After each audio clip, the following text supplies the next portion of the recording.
وعلیکم السلام۔ خیریت سے ہیں جی؟ اللہ کا شکر۔ اچھا، ہم سب آپ کو یاد ہوگا آخری نشست میں ہم نے کچھ روایتیں آپ کے سامنے پیش کی تھیں۔ سورہ احزاب کا آپ نے پورا کانٹیکسٹ بتا دیا، اس پہ جو فکری علمی سوالات ہوتے ہیں ان کو آپ زیر بحث لے کر آئے۔ میں روایتوں کو پیش کرنا چاہتا ہوں، لیکن اس سے پہلے ذرا لوگوں نے یہ پوچھا ہے کہ یہ جب آپ کہتے ہیں ضعیف روایت ہے تو اس سے کیا مراد ہوتی ہے؟ یعنی اس سے کیا فرق پڑتا ہے؟ ایک چیز جو بخاری میں آ گئی، مسلم جیسی بڑی کتابوں میں آ گئی، ابن ماجہ، نسائی، مسند احمد میں آ گئی،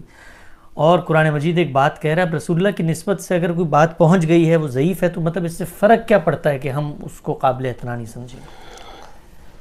اس سے بہت بڑا فرق پڑتا ہے۔ یہ بات جو رسالت مآب صلی اللہ علیہ وسلم کی نسبت سے کہی جا رہی ہے، میں بار بار توجہ دلا رہا ہوں، یہ کسی حکیم، کسی فلسفی کی نسبت سے نہیں کہی جا رہی، یہ اس ہستی کی طرف سے جا رہی ہے جس کے بارے میں ہم کہتے ہیں کہ گفتہ اللہ بود، یعنی آپ کی بات اصل میں اللہ کی بات ہے۔ تو قرآن مجید نے توجہ دلائی ہے کہ اگر کوئی دین کی بات تم کرو گے اور تمہارے پاس سند موجود نہیں ہوگی کہ وہ بات اللہ کی ہے، تو یہ اللہ پر جھوٹ باندھنا ہو جائے گا۔ رسالت مآب صلی اللہ علیہ وسلم نے بھی سختی کے ساتھ توجہ دلائی کہ جو شخص میری طرف کسی جھوٹی بات کی نسبت کر دے، من کذب علیہ متعمدن، جانتے بوجھتے کسی جھوٹی بات کی نسبت کر دے، وہ اپنا ٹھکانہ جہنم میں بنائے۔ تو اس لیے ہمارے محدثین نے یہ پوری سائنس وجود پذیر کی ہے، جس کے تحت یہ دیکھا جاتا ہے کہ ہمارے پاس جو ذرائع ہیں ان میں ہم کہاں تک اطمینان کر سکتے ہیں کہ اس بات کی نسبت اللہ کے آخری پیغمبر کی طرف کی جا سکے۔ تو اس کے دو درجے قابل قبول ہوتے ہیں، یعنی ایک درجہ یہ ہے کہ جو صحیح کا معیار قائم کیا گیا ہے، صحیح کو بھی لوگ اردو میں جیسے ہم بولتے ہیں نا غلط کے مقابلے میں صحیح، وہ سمجھ لیتے ہیں، صحیح محدثین کی اصطلاح ہے، تو صحیح کے لیے ایک معیار انہوں نے قائم کیا ہے۔ تو اگر کوئی روایت اس سطح پر پہنچ گئی ہے تو پھر ہم اس کی نسبت حضور سے کرتے ہیں۔ اس کا بھی یہ مطلب نہیں ہوتا کہ ہم یقینی طور پر کہہ سکتے ہیں کہ وہ حضور کی بات ہے، نہیں، قابل اطمینان سطح پر، یعنی جو ہمارے بس میں تھا وہ ہم نے کر لیا ہے۔ نسبت کے لیے جو کچھ ہمارے پاس ذرائع موجود تھے وہ ہم نے استعمال کر لیے ہیں، اور ان میں ہمیں کوئی ایسی چیز نہیں ملی جو قابل تنقید ہو، تو اب ہم کہتے ہیں صحیح۔ اسی طرح ایسی بعض چیزیں ہوتی ہیں کہ جو زیادہ قابل اعتنا نہیں ہوتی، مثلا کسی آدمی کے حافظے کے بارے میں کوئی بات معلوم ہو گئی، یا اس کے اتقان کے بارے میں کوئی بات معلوم ہو گئی، تو پھر ہم اس کو حسن کہہ دیتے ہیں۔ تو اس سے بھی در حقیقت یہ بتانا مقصود ہوتا ہے کہ یہ روایت اگرچہ اپنے اندر وہ اطمینان نہیں رکھتی، لیکن پھر بھی قابل اطمینان کے درجے میں، یعنی جو اطمینان صحیح کہنے کے لیے چاہیے تھا۔ ضعیف کی تو رسالت مآب صلی اللہ علیہ وسلم کی طرف نسبت کی نہیں جا سکتی، یعنی وہ بات بڑی اچھی ہو سکتی ہے،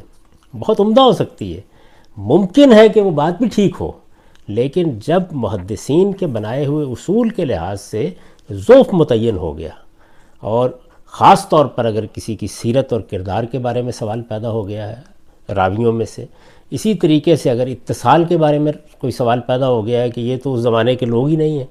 یا جس سے یہ بات بیان کر رہے ہیں، کیونکہ یہ بات تو براہ راست حضور سے نہیں پہنچتی، یعنی ایک شخص نے حضور کی بات سنی، انہوں نے آگے بیان کی، انہوں نے آگے بیان کی، تو کہیں اگر وہ کڑی ٹوٹ گئی ہے، یہ کئی پہلوؤں سے ٹوٹ جاتی ہے، تاریخی لحاظ سے ٹوٹ جاتی ہے،